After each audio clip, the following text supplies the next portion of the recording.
What is going on, everyone? Welcome back to another video, and this week, as promised, we're doing a follow-up to the 2025 whitetail arrow build video that we had posted last week. In that video, I promised to come back and let you guys know exactly what my pin gap was going to be on the UV Slider 2. Keep in mind, I am running their 3-pin vertical post, which is a fixed vertical pin, so you cannot dictate the pin gap. That is all going to be based off of your bow poundage, draw length, arrow weight, and then also your arrow speed. Now, with this particular setup that I am running, this is a 485 grain arrow. It is shooting out of my PSC Mach 33 at 271 feet per second, which for me, having a 27.5-inch draw length is pretty fast. And with this setup, my top pin is coming in at 20 yards. That's what I zeroed it in at. And then my second pin is coming in right around 35.5 yards. And then my bottom pin is going to be closer to 50 yards. Now, keep in mind,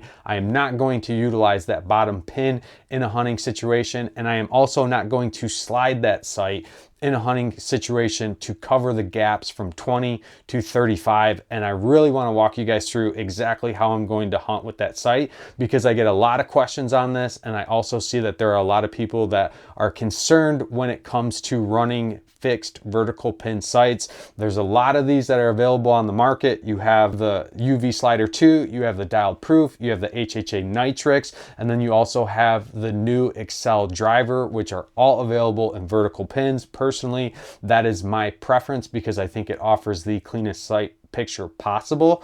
And again, I just want to show you guys how I hunt with this to address some of those concerns that you guys may have. Now, I did do a video very similar to this last year, and we're going to take the same approach. I'll do a video overlay, and I'm going to shoot 4 different yardages. I'll shoot 20 yards, 25, 27, and then also 30. But keep in mind, I am using my top pin from 20 all the way out to 30 yards. I do not roll that sight to accommodate the arrow drop. And I am also not changing my point of impact or where I am aiming on that deer from 20 to 30, and I'm going to explain that a little bit more. So the first shot you'll see at 20 yards, obviously being that my pin is zeroed at 20, my point of aim or point of impact is spot on. If I move out to 25 yards, you'll see that there's a little bit of drop, and then same thing for 27, you'll see that it's a little bit lower than that 25 yard.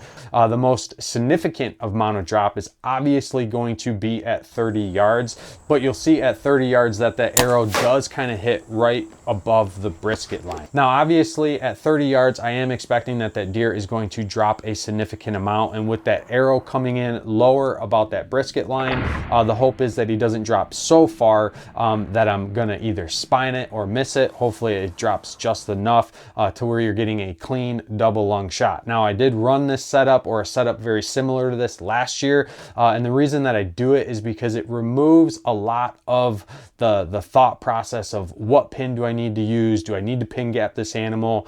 I just know from 20 to 30, I just hold true as if it was a 20-yard shot, and I send it, and I'm confident that I've practiced enough that I'm going to hit my mark. So obviously, if the deer is out at 35 yards, I do have that second pin. Again, I'm not planning on taking a shot on a whitetail past that. Hopefully that helps answer some of your guys' questions. Hopefully it answers some of your concerns when it comes to running fixed vertical pins or single pin vertical sights. Like I said, there's a lot on the market, but I do think a lot of people steer away from vertical pins because a lot of them do lack the adjustment to dictate your pin gap, but still a very solid setup, and for me, a very effective way to hunt whitetail. So with that said, that's going to be it for this video. Have any other questions, you know you can leave me a comment below. You can always reach out to me directly on Instagram. Always happy to help. If you guys have not subscribed to the channel, please do so. Your guys' support greatly helps us out, keeps us doing what we're doing. And until next time, stay safe, stay healthy. We'll see you on the next one.